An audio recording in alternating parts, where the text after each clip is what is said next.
Hello friends, स्वागत है आपका अपनी क्लास समीम सर की क्लास में। आज मैं फिर आपके लिए बहुत ही इंपॉर्टेंट टॉपिक लेकर हाजिर हूँ इंग्लिश स्पीकिंग के लिए। आज का टॉपिक है हमारा इट। आज हम सीखेंगे बहुत ही इंपॉर्टेंट टॉपिक, इट का प्रयोग हम कहाँ कहाँ पर करते हैं। स्टेप बाय स्टेप एक भी चीज़ नहीं छोड़ेंगे, इसलिए डट जाइए। अगर अभी तक आपने हमारे चैनल को सब्सक्राइब नहीं किया हो तो प्लीज़ सब्सक्राइब करते हैं और शेयर करते रहें और बेल आइकन का बटन जरूर दबा दें, जिससे कि हमारे अपडेट आपको, नोटिफिकेशन आपको मिलती रही। तो आइए दोस्तों, वीडियो शुरू करते हैं। स्वागत है आपका अपनी क्लास समीम सर की क्लास। फ्रेंड्स, आज का हमारा टॉपिक है इट। इट का पहले हम हिंदी में अर्थ जानते हैं। इट का हिंदी में अर्थ होता है यह। अब आपके दिमाग में यह सवाल आ रहा हो, इट का अर्थ भी यह होता है और दिस मीन्स भी यह होता है, पर इसमें अंतर क्या होता है? आइए मैं अंतर आपको समझाता हूँ। बहुत कम ही लोग इस दोनों में अंतर जानते हैं ना। कहीं भी कोई दिस लगा देता है, कहीं इट लगा देता है। तो आइए मैं सबसे पहले आपको इसमें अंतर बताता हूँ। देखिए, इट मीन्स भी यह होता है, दिस मीन्स भी यह होता है। इट का प्रयोग केवल निर्जीव वस्तुओं के लिए होता है, बेजानदार चीज़ों के लिए होता है, जबकि दिस का प्रयोग हम निर्जीव चीज़ों के लिए भी कर सकते हैं और सजीव चीज़ों के लिए भी कर सकते हैं। ये इसमें अंतर है। समझ गए आप? क्लियर?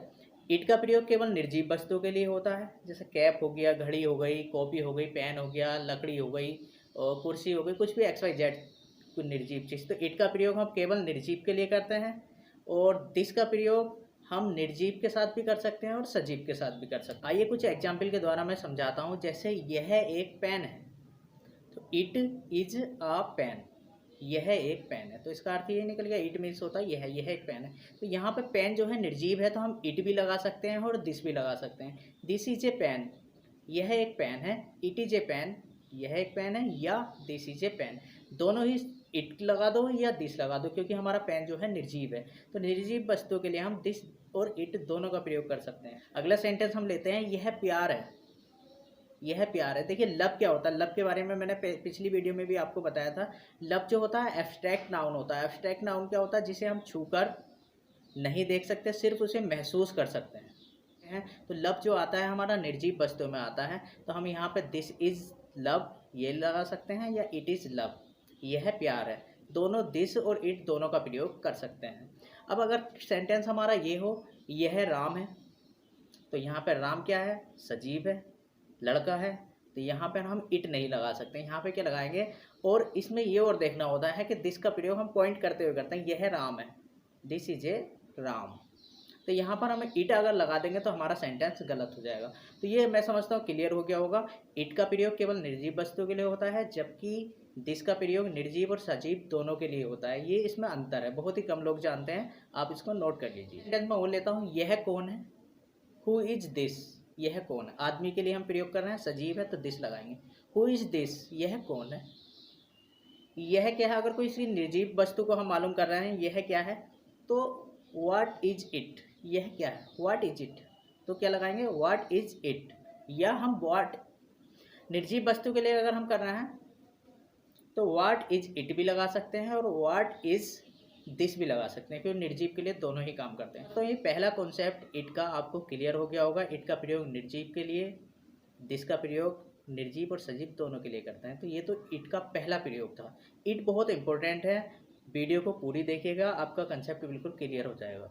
दूसरा कंसेप्ट हमारा ये है, इट का प्रयोग सब्जेक्ट के रूप में होता है और इट का प्रयोग जो होता है दिनों के लिए, मौसम के लिए, महीनों के लिए होता है और समय के लिए होता है। क्योंकि हम सेंटेंस ना तो हम दिन से शुरुआत कर सकते हैं, दिन को सब्जेक्ट के रूप में टुडे, यस्टरडे, इसको सब्जेक्ट के रूप में नहीं लिख सकते, ना ही हम महीनों को जो है सब्जेक्ट के रूप में प्रयोग कर सकते हैं और ना ही किसी समय को।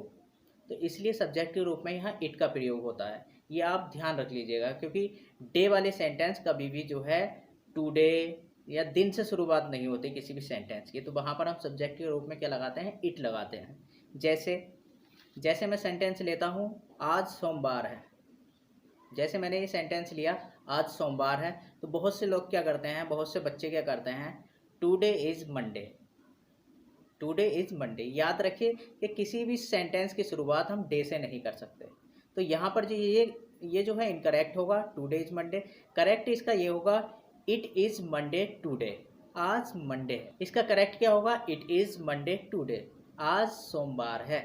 जैसे दूसरा सेंटेंस हमारा, कल छुट्टी थी, तो यस्टरडे वाज हॉलीडे, गलत है, क्योंकि हम सेंटेंस की शुरुआत दिन से नहीं कर सकते।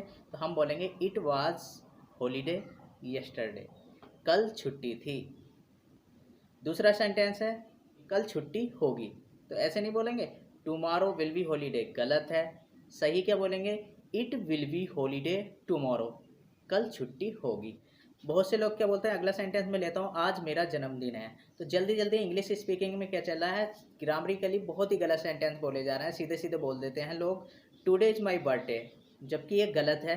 सही क्या है, स्पीकिंग में चलता है, आदमी बोले चला जा रहा है today is my birthday, today ये वो, मगर गलत सही को नहीं देगा। सही क्या है, सही क्या है, it is my birthday today, आज मेरा जन्मदिन है। से आप ढेर सारे सेंटेंस बना सकते हैं। इट इज़ संडे टुडे, आज इतवार है।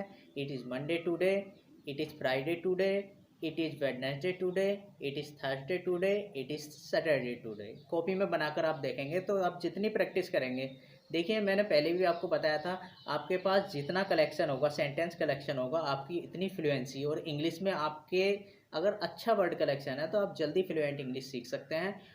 सीखते रहिए हमारी क्लास में, मैं ऐसे सिखा रहा हूँ आपको कि एक 1 बाय 1 कुछ भी ना छूटे और आप एक अच्छे वक्ता बन सकते हैं अंग्रेजी के। कोई आपसे पूछता है, मालूम करता है व्हाट डे टुडे, तो उसे बताइए कि सेंटेंस हम गलत बोल रहे हैं। स्पीकिंग में चल जाता है आज कौन सा दिन है, मगर सही क्या है, व्हाट डे इज टुडे, आज कौन सा दिन है। अगर आप ये कहना चाहते हैं आप आज सप्ताह का कौन सा दिन है, तो आप इस तरह से बोलेंगे what day is today of the week, इस सप्ताह का आज कौन सा दिन है। तो आपका आंसर यही ईट वाला होगा जो हमने ढेर सारे बताए। अगर हमसे कोई ये मालूम करता है विच मंथ इज गोइंग ऑन, कौन सा महीना चल रहा है, इसकी जगह हम ये भी बोल सकते हैं which month is running now, कौन सा महीना चल रहा है। तो हम उसका जवाब ये देंगे it is the month of January, ये जनवरी का महीना है। It is the month of February, ये फरवरी का महीना है। It is the month of March, और इसी तरह से आप जो महीना चल रहा हो वो लगा सकते हैं। इट के साथ और सेंटेंस जैसे आज ठंड है, सेंटेंस कैसे बनेगा, इट इज़ कॉल्ड टुडे। अगर मैं बोलूँ आज बहुत अधिक ठंड है, अत्यधिक ठंड है, तो हम लगाएंगे it is too hot today. जब बर्दाश्त से बाहर कोई चीज़ हो जाती है मौसम की तो हम लगा देते हैं टू। तो it is too cold today, आज बहुत ठंड है। इसी तरह से आज गर्मी है, इट इज़ हॉट टुडे, आज बहुत गर्मी है, बर्दाश्त से बाहर है, तो it is too cold today, too लगा देंगे, बर्दाश्त से बाहर। वर्षा हो रही है तो इट इज़ रेनिंग, वर्षा नहीं हो रही है तो इट इज़ नॉट रेनिंग। तो मौसम के साथ हम जो है इट का प्रयोग करते हैं। तीसरा कंसेप्ट हमारा ये है समय। अगर किसी चीज़ को कुछ समय, देखिए समय हो चुका है या समय हो गया है, एक ही बात है, तो यहाँ पर हम लगाएंगे हैज़ बीन। देखिए समय हो चुका है या समय हो गया है, ये एक ही चीज़ है, यहाँ पर हम लगाएंगे हैज़ बीन। समय हो चुका था तो हम लगाएंगे हैड बीन। अब इसके सेंटेंस कैसे बनाएंगे, मैं अगली स्लाइड में आपको दिखाने वाला हूँ इसके सेंटेंस कैसे बनाएंगे। इट हैज़ बीन 2 days, 2 दिन हो गए हैं या 2 दिन हो चुके हैं। इट हैज़ बीन 2 years, 2 साल हो चुके हैं या 2 साल हो चुके हैं। इट हैड बीन 2 years, 2 साल हो चुके थे। हैड का प्रयोग हम पास्ट में करेंगे, हो चुके थे। अब किसको, इतना समय किसे लगा था, टू मी मुझे, टू यू तुम्हें, टू हर या हिम उसको, टू देम उन्हें, टू अस हमें, या टू राम श्याम किसी को भी हम लगा सकते हैं। किसे हो गया ये तो हमने सीख लिए। क्या करते हुए हो गया, पढ़ते हुए तो रीडिंग, आईएनजी फॉर्म लगा देंगे। पढ़ते हुए, कर या करते हुए, पार्टिसिपल यहाँ पे हम प्रयोग कर रहे हैं। पार्टिसिपल की वीडियो में आपको बता दूंगा, क्लियर हो जाएगा। अब यहाँ पे आपको बस यही समझना कि अगर हम किसी काम को कंटिन्यू कर रहे हैं तो वहाँ पे आईएनजी लगा देते हैं, तो उसका अर्थ ये निकलता करते हुए। जैसे मैंने उसे इतना समय उसे क्या करते हुए लगा, तो पढ़ते हुए रीडिंग, नाचते हुए डांसिंग, खेलते हुए प्लेइंग। अब इतना समय उसे क्या करते हुए लगा था, अगर पुरानी हम बात कर रहे हैं तो हम यहाँ पे हैविंग और प्लस वर्ब की थर्ड फॉर्म लगाएंगे। जैसे किसी से मिले हुए हैविंग मैट, खेले हुए हैविंग प्लेड, देखे हुए हैविंग सीन, तो थर्ड फॉर्म के साथ हैविंग लगा देंगे अगर हमारे पास्ट में हम बात कर रहे हैं। अब इनके सेंटेंस कैसे लगाएंगे, जैसे हमने लिया मुझे मिलते हुए 2 दिन हो गए हैं, मतलब ये जो है लगातार उससे मिल रहा है और 2 दिन हो चुके हैं।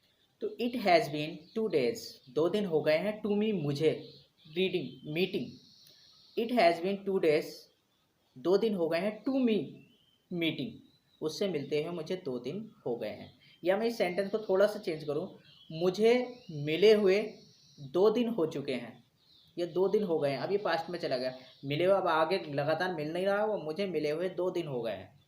कहते नहीं भाई उससे कितने दिनों से नहीं मिला, कि यार मुझे मिले हुए 2 दिन हो गए।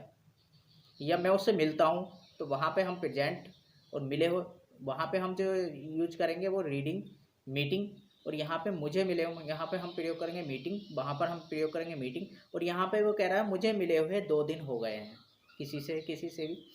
It had been 2 days to me having met, उससे मिले हुए मुझे 2 दिन हो गए हैं। इसी तरह से हम ढेर सारे सेंटेंस। कंसेप्ट नंबर हमारा 4 है, ये तो हमें पता ही है, इट का प्रयोग हम समय के लिए करते हैं। अब किसी चीज़ में कितना समय लगा, तो इट के साथ हमेशा जो है टेक का प्रयोग होता है, और टेक की तीनों फॉर्म का प्रयोग होता है, क्योंकि टेंस के अनुसार ये फॉर्म जो है बदलती रहती है। प्रेजेंट में आपको पता है फर्स्ट फॉर्म लगती है, पास्ट में सेकेंड फॉर्म लगती है, और परफेक्ट में वर्ब की थर्ड फॉर्म लगती है। ये तो आपको पता ही होगा, तीनों फॉर्म का इसमें प्रयोग होता है। तो इट के साथ हमेशा टेक का प्रयोग होता है, और टेक की प्रेजेंट फॉर्म है टेक, सेकेंड फॉर्म है टुक, थर्ड फॉर्म है टेकन। जैसे मैं बोलूँ सेंटेंस 2 मिनट लगते हैं, इट टेक्स 2 minutes। 2 मिनट लगे, इट टुक 2 minutes। समझ गए?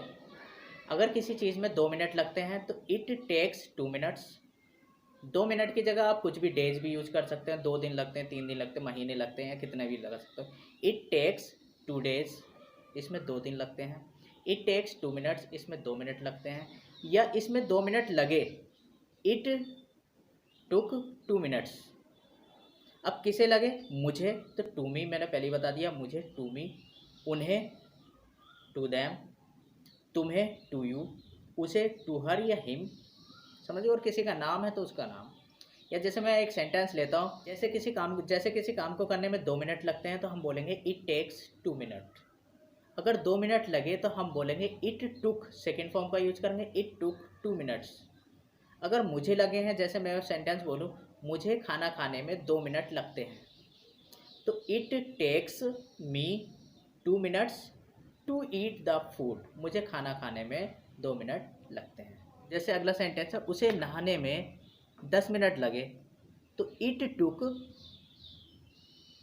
उसे नहाने में 10 मिनट लगे, तो it took him 10 minutes to वॉथ, उसे नहाने में 10 मिनट लगे।